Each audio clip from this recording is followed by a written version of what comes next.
Hello, hello, hello! Nandito naman po tayo sa aking cooking serye. Amen. Nagluluto po ako ng Bicol Express.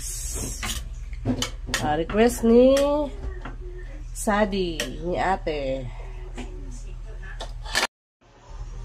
Pasensya na ako ay ngongo kasi masama ang aking pakiramdam. Sinisipon ako. Gravity. Dahil sa panahon, init, uulan, ay grabe. Halu-haluin natin. Baka masunog. Ay, gumagalaw ang aking camera. Yan.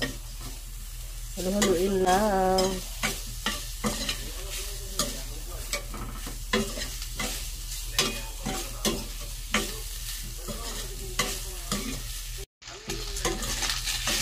Kaputsain lang natin. Ay, talaga may sipon.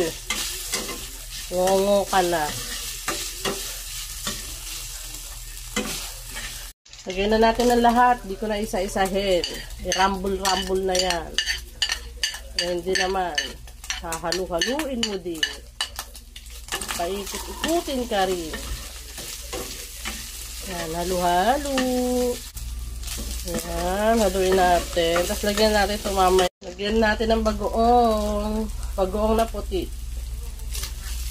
Lagyan pa natin ng konti. Yan, lagyan pa natin konti. Okay na yan. Halu-haluin. O, diba? Naririnig nyo pa yung sinuhot ko. Tumutulo na. Lagyan natin yung pangalawang gata.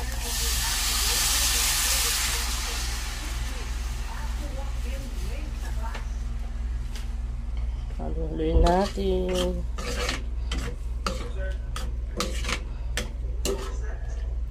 Hayaan na lang muna natin siyang kumukulo na.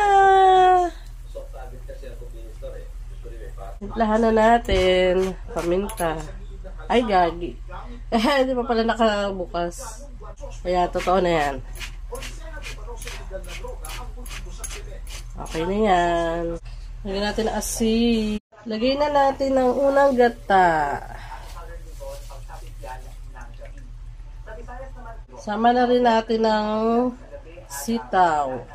Hindi ko na pinisat yung ibang sili kasi may batang kakain. Ito lang po, mga 2 pira. Isang piraso lang ata.